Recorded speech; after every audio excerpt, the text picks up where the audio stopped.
all sorts of crazy insanity. All of these systems all collapse because the energy and the fluid lapses, an energy lapse. And so I think classic Austrian economics says you need hard money in order to solve the coincidence of wants, and in order to trade, across domains, through space and through time. The whole premise that is required for the universe to function is conservation of energy. First you have to have the existence of energy, and then you have to have the conservation of energy.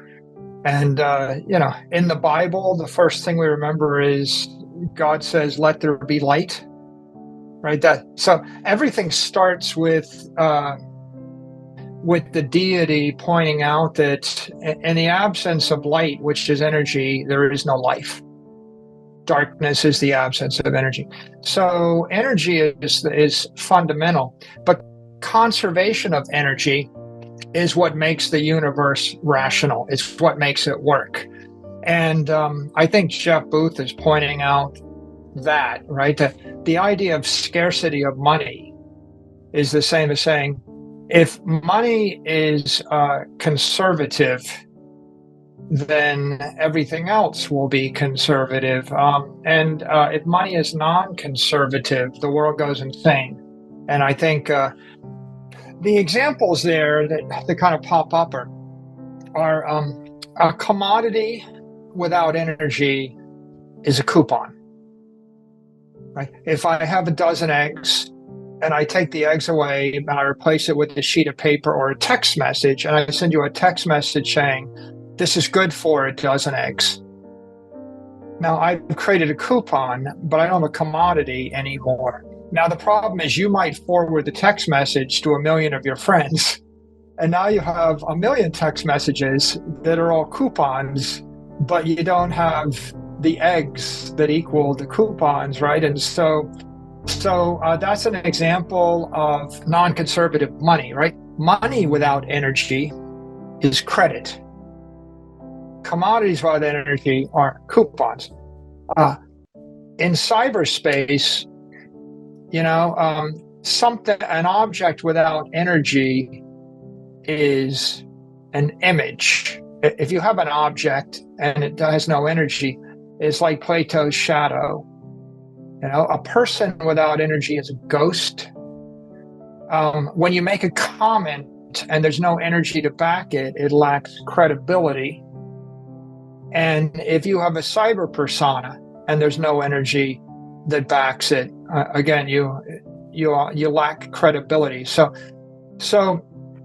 the energy itself is what creates cost to a copy, and having a cost to a copy is what creates scarcity.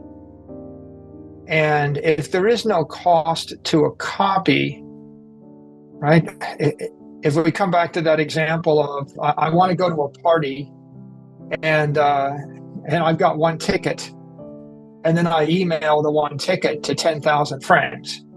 The first friend gets into the party, and the next 9,999 friends, either A, they all get into the party, and the party collapses in chaos, right? Because now you've got 10,000 people in a room that holds 200 people, and the fire marshal shuts down the party. That's what happens when the coupon gets redeemed 10,000 times against a single commodity. And the other possibility is the person running the party is competent, and they only let the first person in because they're scanning, and they deny the next 9,999 people.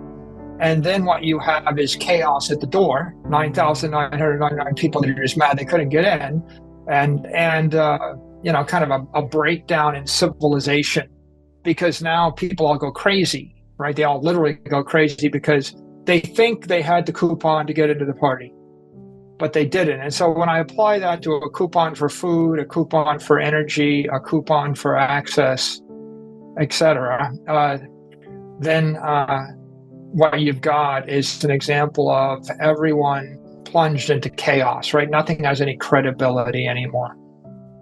So I think, Booth says if money is the ultimate coupon, right?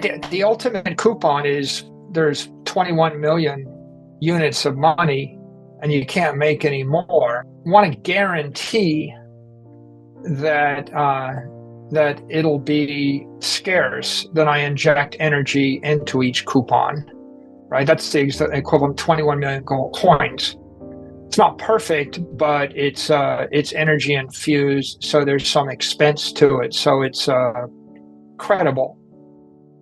But if I want to make it perfect, then I have to come up with a decentralized ledger or Bitcoin type system where it's not just 21 million gold coins, it's 21 million Bitcoin, and no one can mine any more Bitcoin no matter how much energy they expend. So in that case, I go from digital coupon when I have no energy to digital commodity when I have energy. And if I want to become digital scarcity, I have to have a digital protocol or a scarcity protocol that the energy circulates within, right? So Satoshi's protocol converts a commodity into scarcity.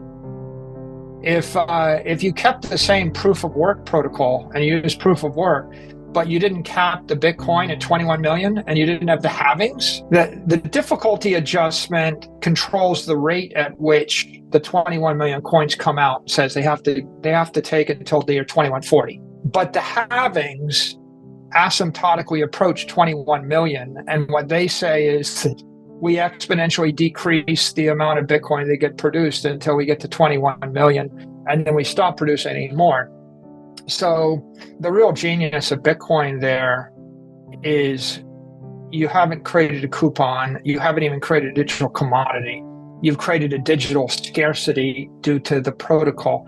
And the digital scarcity created absolute scarcity that's fixed. And because you created an absolute fixed scarcity, you created the perfect money and the ideal investment. Now, people can start to act rationally. The other half of the observation is, if the money is totally not scarce, if I can produce, there's some money, it's getting inflated at a fast rate, and you're rushing to spend it before it goes to zero, right? Mm-hmm. So one aspect of the lack of scarcity is I'm urgently wanting to use the coupon, and I'm using it. So you're caught in this wicked conundrum where you have to make irrational decisions because the clock is ticking, and that's one big problem. You end up with a dilemma of impatience, urgent, like irrational urgency. And then the other dilemma is lack of credibility, because since they're just coupons and I had the experience, maybe I got in the party first and yeah, that's good. But if I got to the party third and I got rejected, then I'm kind of angry about it. Now, the next time someone offers me a coupon for something else, so you go through these phases. And so now you have a breakdown of trust in all the systems.